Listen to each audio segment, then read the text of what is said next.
The people of Ferento had sworn subjection to the Viterbesi, the people of Viterbo.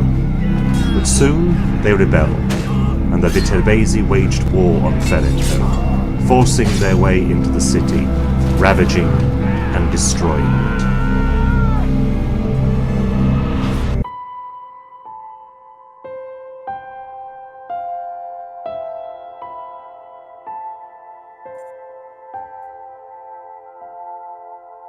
Destroyed in the year 1172 by the Viterbesi, Ferento disappeared almost completely from the collective memory. Now one moves amongst the fragments of artifacts, truncated columns, broken capitals, the ruins of Roman and medieval buildings.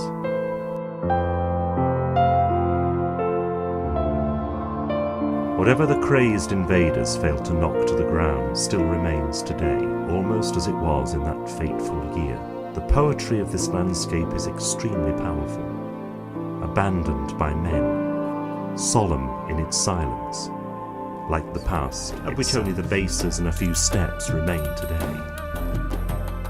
During the Middle Ages, for defence purposes, a tower was built in the centre of the Cavia.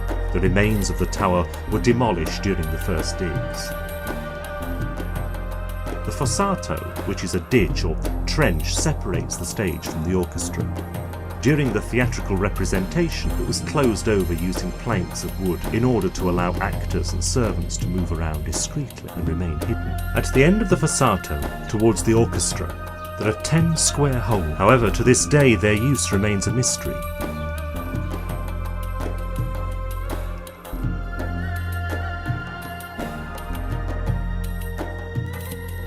The scena would have been splendidly decorated with various marbles of every quality, alternating with paintings, bas-relief and plaques. 3 doors open onto the stage front. The central door, or Regia, was the door through which the heroes and protagonists of the tragedy entered. The 2 lateral doors were of equal size and height and were called the Hospitale. Through the door on the right entered the generals, guests, matrons, and generally speaking all the minor characters. The servants and the liberti entered from the door on the left. Another 4 doors could be found at the sides. 8 large recesses are inset where marble statues of the Muses and the Roman copy of Pothos of Scopas once stood. The statues are conserved today in the halls of the National Etruscan Museum della Rocca of Albornoz in Viterbo. The external front of the stage was estimated to be around 60 metres long, with 11 doors. Only 7 have remained, of which 4 gave service access and 3 were entrances onto the stage. Probably from the view of the audience, it looked like this.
In a large area adjacent to the theatre, already the site of a dig in the 1950s, structures have been discovered which appear to be domus with atrial. It faced onto the main road, perhaps with an arcade in front with columns. The atrium, a regular, almost square shape, has an impluvium at the centre. which is also a square and very well preserved, and is made entirely from moulded blocks of pecorino stone. The indications are that this was one of the more simple forms, with the opening in the roof supported by beams and not columns. After the partial plundering of this Roman building, it nevertheless remained inhabited during the Middle Ages after considerable reorganisation of the ruins.